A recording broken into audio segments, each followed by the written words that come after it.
bitch nigga shot a real nigga. But we don't make no diss records, we just deal with it. Plus I be going through a lot, I never talk about it. And they using niggas songs in court, so I can't talk about it. Rap niggas think I'm dumb, like I don't see the play. I let them think they got the ups, they get them out the way. On FaceTime, my brother telling me he shot my mama, telling me to chill, but I know he seen that nigga face. But that's enough about that part. Talking about respect, well it's a must about that part. Playing with my money, well then it's up about that part. Cause when it's time to play ball, don't give a fuck about that part. They know I'm that nigga when they see me. Her man crush been a hater and her little brother won't beat me. Her friend been on my dick since I was passing out CDs. Her baby daddy a mark and her boyfriend probably a weenie. 3,300 on my book bag. Left some niggas in the past, but I don't look back. Shit kinda different, I ain't the man that I was. I seen death in too many forms and I ain't never really shook that. Don't let him rock you to sleep, true colors better believe him. I know that God got me, but I be riding with my reaper. Praying with my kids and even then I got my heater. And I be stepping so hard, this hoes in $1,000 sneakers. Take your bitch when I meet her and you ain't seen her in about 3 days. Knew I was a threat, I passed that stick like a relay. Spin it back to back, it's like a motherfucking replay. Turn your son into a bitch when I shoot, I think I'm D-Wade. Told him I'm a savage, if I want it, I'ma have it. Playing with my lettuce, cook your head like a cabbage. Tell them that I'm rich and I'm solid, that's the advantage. Bitch, bad kids, fresh little nigga, you can't stand it. Tell them big checks, yardsticks, not a roof.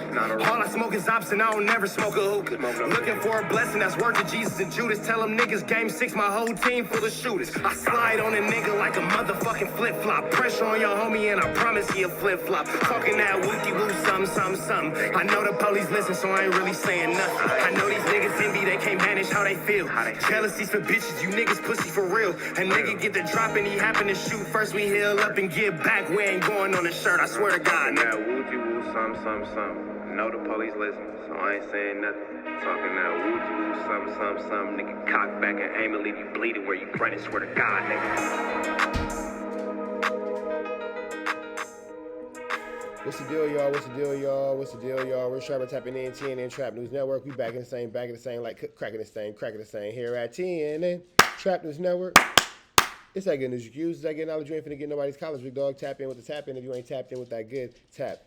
Gonna take into consideration. You use all this good knowledge you ain't finna get nobody's college. We finna slide over to my man Rap News Street Politics, the fire of the fire of YouTube channels, giving us all this good gang politics. All these good gang 1-2 steps like Sierra. But before we do, make sure you get into TRAP, NEWS, NETWOR, Trap News Network. Get into that on Instagram, and we would love for you to be a part of this Trap News Network family. Please hit us up so we can see what we got going on, a potentially paid opportunity. We are looking for Trap News Network correspondents, so if you could, please hit us up. We would love to see what you got going on here at TNN. She throwing up.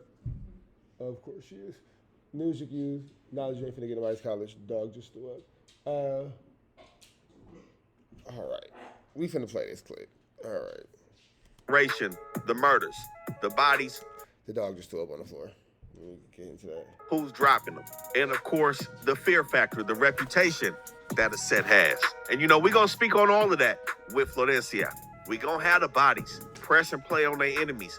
Who's the top shooters in their section? And of course, countless federal indictments involving the Mexican mafia and various situations where we see them spanking the police and they own people. But when I say gang warfare with Florencia, I'm talking territory. Yeah. I'm stingy with this shit, don't be surprised. Yeah.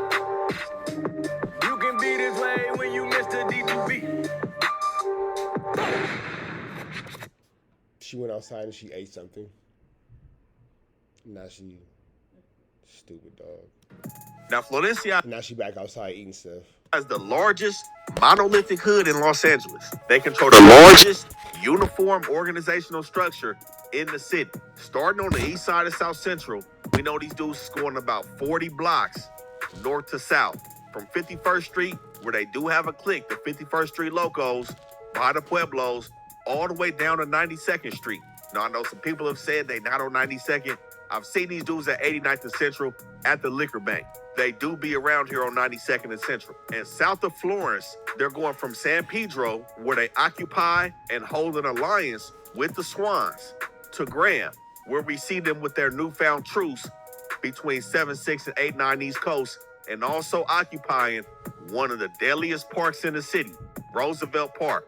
And north of Florence, they're going from Central to Alameda, where they're also sharing this area with 5-9 East Coast. And the second half of their hood is going east to Alameda, where they're also going to be controlling again about 30 blocks this time, north to south. And from Alameda, some of their hood is stretching all the way to Atlantic between Bell and Florence, but most of it's going to be stopping at Salt Lake Avenue. And of course, at the divide on Miles Avenue where they beef with the Traviesos. But this is just on the east side. Down Florence on the west side, they occupy the same area as the Harvard Park Brims, going from Western to Hoover between Slauson and 60. For those of y'all who don't know, that kind of makes sense to why the East Coast Crips and the F-13s had such a crazy situation, because their neighborhoods are so close to one another and intersecting with one another. It was not always the easiest to maintain peace. Fourth, and they gonna occupy the same area as the Rolling 70s, the 6-7s and the Menlos, going from Normandy to Hoover over here as well. And their last piece down Florence is gonna be at Hyde Park between West Boulevard and Crenshaw and Hyde Park in Florence. And this right here is gonna be the basis for their long-term strategy with this gang warfare. So we know historically, Florencia has been known to be cool with the Bloods. Again, over here in the 50s above Slauson, they've always shared a tight-knit bond with the Pueblos. Yeah, dude, my nigga, trying to get in, my nigga, on the hood. On my Pueblo niggas. On blood, yeah, all that. And they also share a bond with the Swans. Again, on 89th and Central, we seen them showing their respects to Peanut when he passed away, who was from NHF. And they also share a tight-knit bond with the Harvard Park Brims. So like I said, historically, them with the Bloods, they've always kept it tight-knit, and Florencia has been known to wear red as well. But the key thing people know them for is the beef with the Crips, East Coast, and at one time they was beefing with the Kitchens. Now, we've always talked about how the truce came to fruition from the East Coast side with Doc and other members from East Coast that brought it together. But the two main heads of Florencia, Wizard and Tablas, set this thing in motion, allegedly, before East Coast did. But the key thing we have to know, again, with these main two heads, Tablas, who we're going to refer to as AC, and Leonel Laredo, aka Wizard, are said to be the main two calling all the shots from prison. Now, it was said in 2004, Tablas wrote the rules for F-13, or the reglas, as some may call them. And shortly after this, in 2007, Wizard got the nod to also become a leader of Florencia. Again, both of these dudes have been inducted into La M. And in October 2016, Wizard was caught on a wiretap discussing forming an alliance with the East Coast Crips. So these were some of the first dealings with this truce from the Florencia side. And the reason being why this would be advantageous for Florencia is because they're trying to take over the city. It sounds crazy, but let's take a look. So we know this was arguably one of the deadliest wars in the city between East Coast.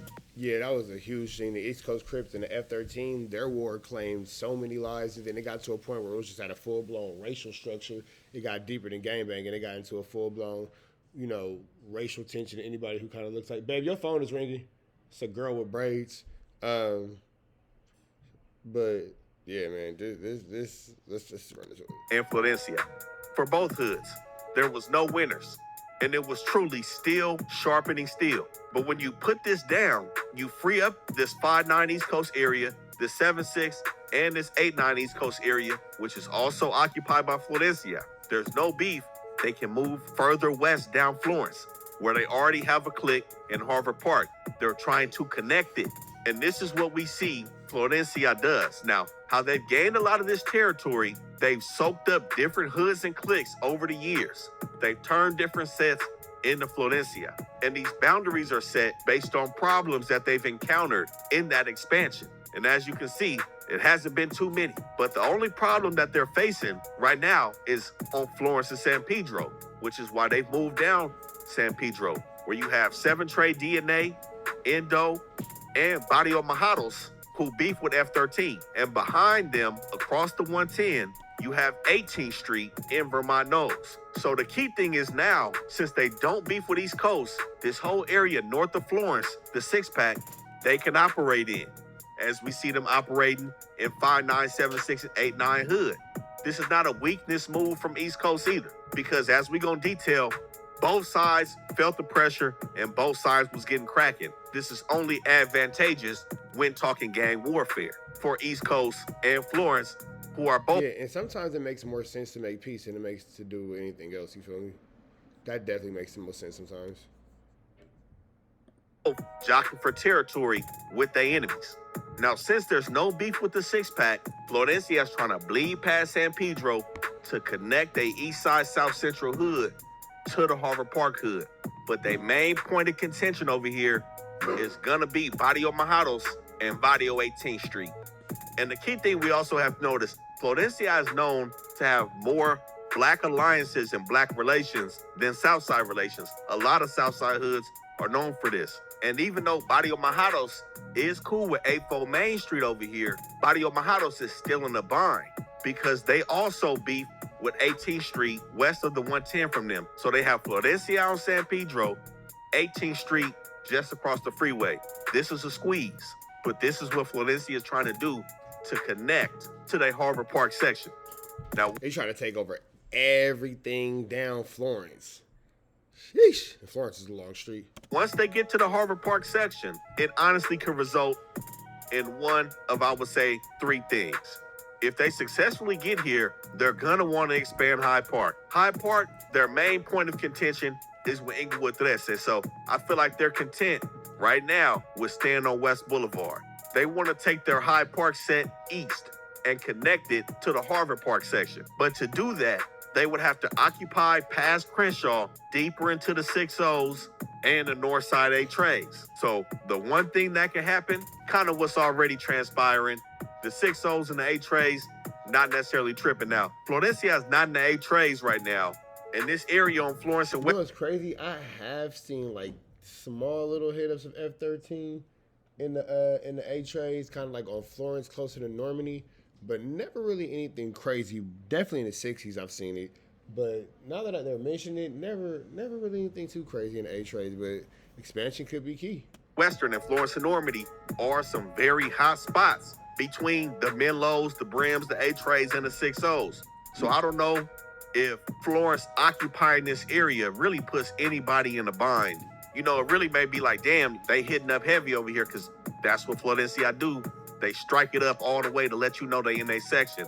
So it really could go off without a hitch, connecting Hyde Park to Harvard Park. Or they could start beefing with the 6-0s to take their Hyde Park to Western, and we can see the Harvard Park section bleed into the north side 80s to Western, based on them now having a common enemy in the 6-0s. Or it could be vice versa. If Harvard Park moved down Western into the north side 80s and the 8 trays not feeling that, that could spark a situation and a Hyde Park clique could start bleeding closer to Western, forming somewhat of an alliance with the 6-0. So it's very plain to see what's going on and why the truce between Florencia and East Coast was necessary. And it doesn't exactly spell out any new wars in the city. Get your broke ass around. Handouts ain't giving none. Y'all hustle lousy. Change up like Vivian. All out the fucks. Nah, I ain't giving none. Baby ain't about her shit. Then she ain't getting none. Mama's on. And I would say there's three things that are somewhat working against Florencia that's low-key holding them back from executing this plan. Number one, we know the feds. And this is in response to some people in the comments. When we did the MS-13 video, we talked about MS-13 and how they get down. I seen somebody said MS-13 is a regular hood in LA. And I'm sure some people are gonna say certain things about F-13. But most Sureño hoods, especially the big ones, we talking 18th Street, MS-13, PBS Rabbit Gang, and Florencia, as well as some others, they go through these federal indictment periods about every 3 to 4 years. And this is pivotal. We've seen a lot of these indictments happening really in the early 2000s. A lot of these hoods have been hit with about 4 or 5 indictments, taking a Facts, and the police is coming through and the government is coming through, sweeping a whole neighborhoods, getting all them guys out of there. lot of members, a lot of leadership, a lot of generals off the street. So this is why some hoods may not look a certain way. Like I said, somebody said MS-13 is a regular gang. Well, just imagine, they have 5 indictments since 2013, and the same goes for Florencia. So this is one thing that's kind of hindering them in their plan. A new indictment just came out, which we're gonna get into. The second thing is their enemies. So as you can see, west of Florence and east of Florence, they run into 18th Street. When you get over here in this Bell, Huntington Park area, the Traviesos are controlling a little bit of an area right now. They're not a large set, but there's multiple different 18th Street hoods over here that they for sure are beefing with. Of course, Cudahy Teresa is also beefing with 18 in Florencia, and Crazy Ass Mexican, shout out PK, is also beefing with Florencia over here. And we did a video on this section and on the East Side South Central section. Check that East Side South Central and the Huntington Park Cudahy Maywood video out. We break down all the other hoods that's over here. But as you see, where Florencia stops, the beef begins. On Florence and the 110, 18th Street is right here. And then they Harvard Park section right across Slauson, that's 18th Street as well. And then going across Slauson on the east side. That would be a war for the ages, the 18th Streets versus the F-13s. That war right there will get super detrimental, and there's going to be a lot of lives lost if they decide, those two gangs decide to clash against one another. They beefing with the Playboys, and again, Barrio Majados is right there. Past 92nd is really somewhere where I do not see them going at all, because Florencia has a no Watts type thing. They beefing with every Sureño hood in Watts. I've seen them give a pass to Watts Bloods, so I can't say they beefing with every Watts hood. I really think it's just all Watts Sureños. Primarily Mortontown, who's actually above Firestone but still claim Watts. Watts Barrio Great, Southside Watts, and Azatlan Trece over here between the Dow and Florence. So this is definitely an area that's problematic for them going that way. But the third thing, which I see is extremely prevalent in a lot of Southside hoods, internal beef. I would say that's their strongest factor right now. The internal beef is always going to be something, because when you have people sending shots from the penitentiary that affect the street, somebody's going to always feel like, why do I got to listen to this? Internal beef that be cracking in their own hood. So Florencia, like many other sets, they have a lot of moving pieces. You have Wizard and Tablas calling shots. You also have presidents and vice presidents of these cliques. We know it's about 20 different F-13 cliques with a little bit over 2,000 members in F-13, and everybody has to follow the rules. We know there's casitas, homies gotta sell dope. It's a lot going on within these hoods. But one of their main tasks that we see is them getting down on their homies that's not following the program properly. 37 people associated with the South LA Florencia 13 have been arrested following raids on 30 homes early this morning. Authorities say they funded the gang through armed robberies, extortion, and the sale of illegal drugs, including fentanyl, methamphetamine, and heroin. They're also accused in murders and assaults. So this indictment that just dropped came out in 2023. Superseding indictment came out last year, July 31st, 2024.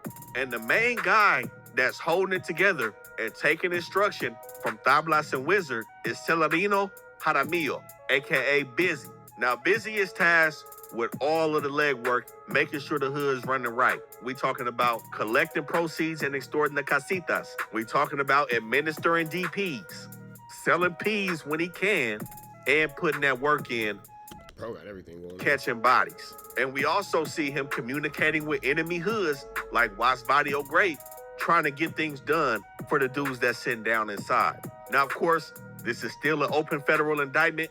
These are just allegations, but the feds allege that one of his main situations was squeezing his homies. So there was one situation on June 19th of 2023 where he was talking to Oscar Hernandez, aka Drex, about a homie being DP. Now, this term DP is used very loosely with Florencia, I guess, because they say they about to just like assault somebody and it results in a full-fledged murder. He told Drex he just had to assault the homie, but he ends up grabbing a tool and going over to 76th Street. Now we know 76 also has the Lil Malos clique over there. There's a lot of different cliques in F-13. But on this day, they laid down one of their homies, Richard Amato, again, also a Florencia member, for not following the rules. Can you imagine you're supposed to go beat up your homie and DP him, but you don't like him, so you just end up popping him? Just gonna get him out of here. He's gonna take it the whole way. Let's just go ahead and go for extra credit here. Like, what the hell?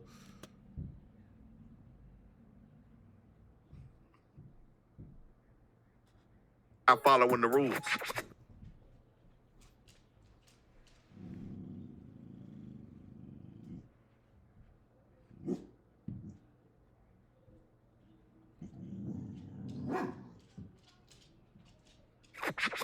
Now, after this murder, Busy wanted to induct Drex into the Joker's clique. And like I said, there's a lot of cliques, a lot of infamous cliques. We know the Joker's extremely infamous.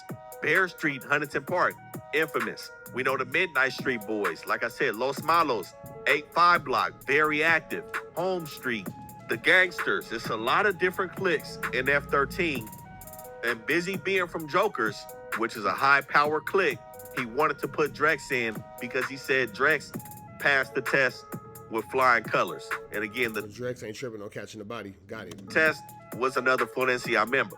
Busy went on to say he also put on some performances with Psycho and Bulldog. And he said them dudes didn't even pass with flying colors. So he had to put Drex onto this Joker's clique.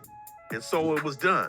But 5 days after this situation, Busy is on the phone with another high-ranking member of Florencia named Hugo Pineda, aka Menace. Apparently there was a situation with dudes from that 5'9" Malditos clique were disrespectful to the Locos clique. Again, both cliques are a part of Florencia. Yo, be quiet. Go to your bed. Go. Go to your bed. Go to your bed. Florencia.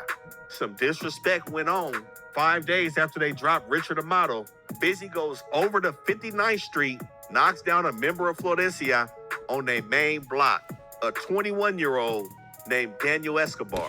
This is how they coming for disrespect, not following the rules, and showing your ass against the program. I got this money in the chokehold. I'm from a city full of cholos, gangbangers and po-pos. I'm making more than you a broke hoe. My name ring bells, bitch, in slow-mo. And I don't know. I got my bitch in Now, right after this situation, he yanked somebody from the 64th Street clique out of their car, beat him so bad that he woke up in the hospital, and then hopped on the phone and told another member named Shorty that he was about to get smoked for an outstanding debt. They gave him multiple chances, and he was on his last leg.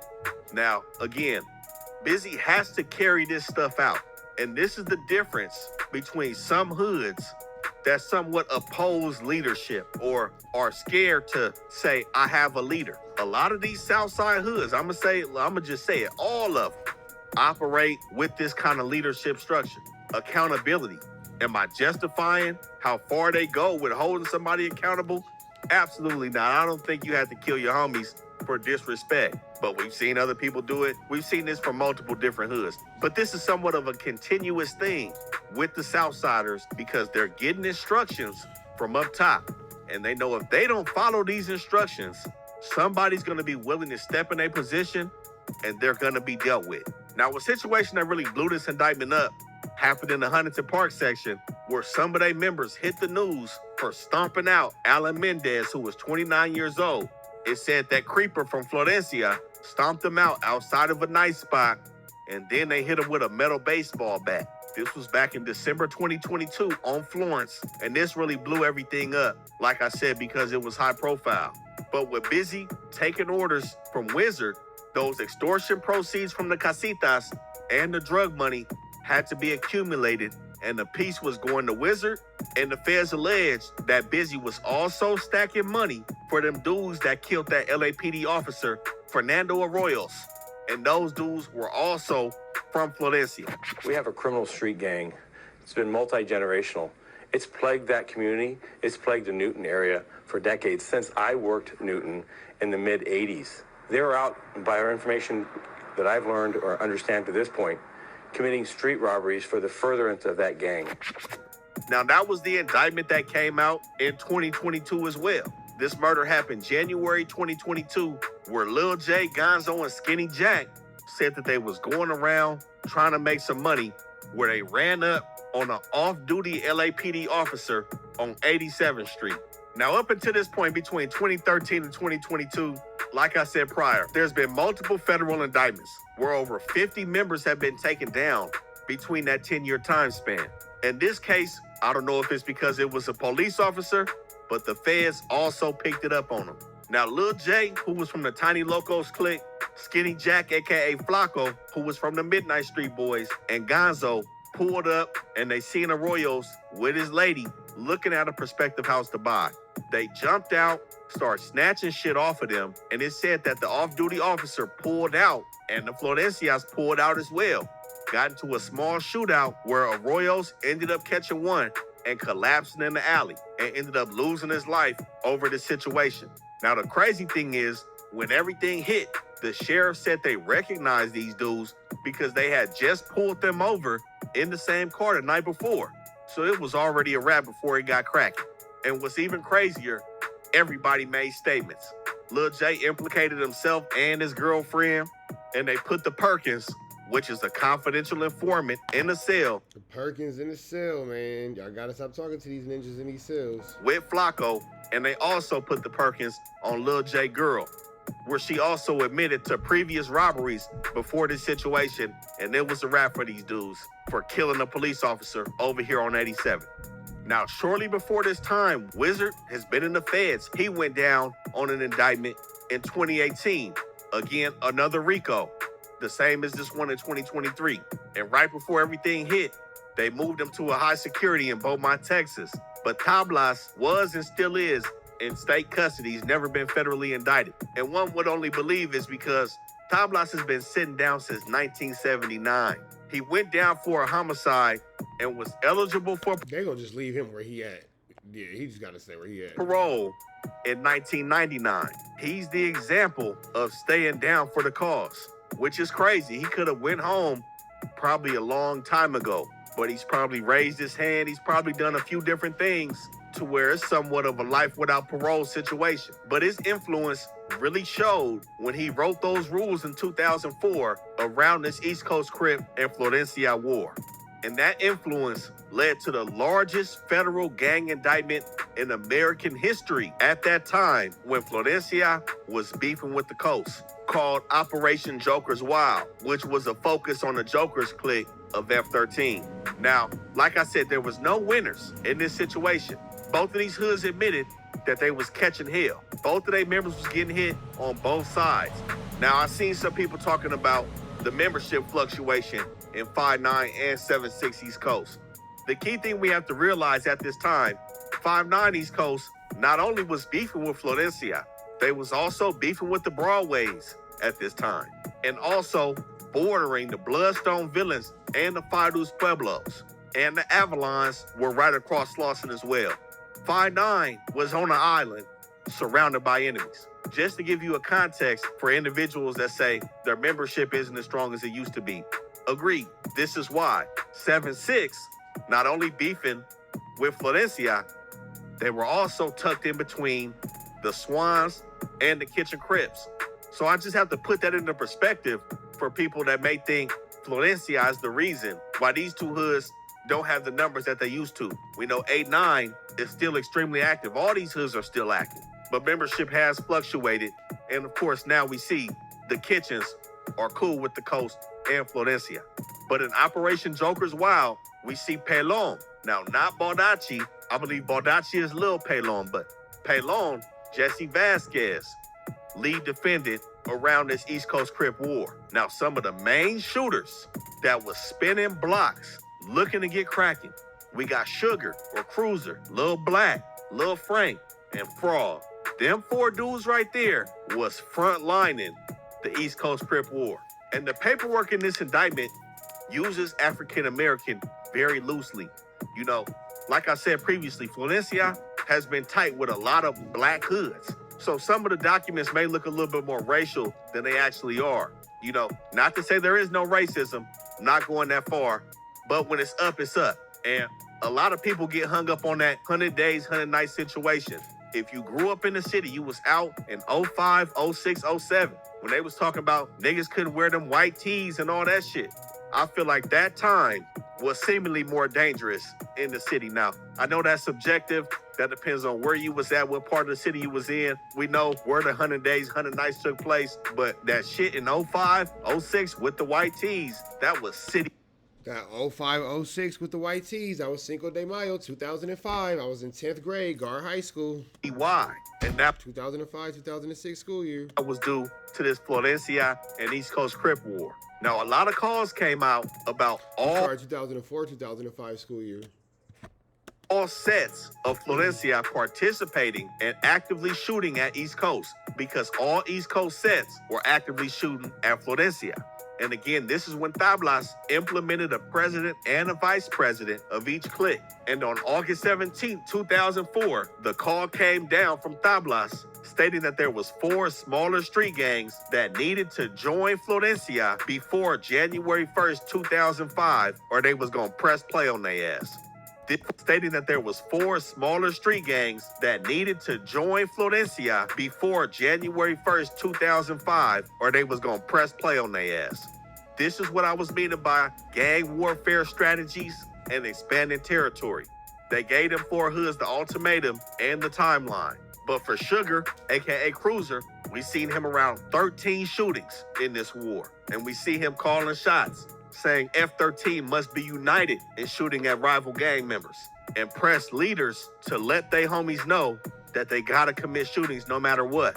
We also seen Sugar administering DPs just like Busy. And when I say DPs, I mean the murder of their own homies, where somebody named J.I. had killed a younger homie, and they said the situation had to be taken care of swiftly, and they ended up killing J.I.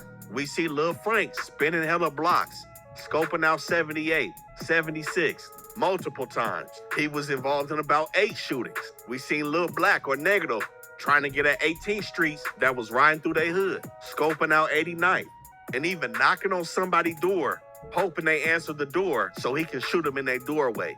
Lil Black with about Hoping that they answer the door so he can knock them down in their doorway is barn kill you. 7 shootings under his belt. Frog was out here cracking too, saying when he finished selling dope, he finna go look for the enemigas. And he with another 8 shootings under his belt. So this was a crazy war. We've seen Florencia saying too many of the homies is getting hit.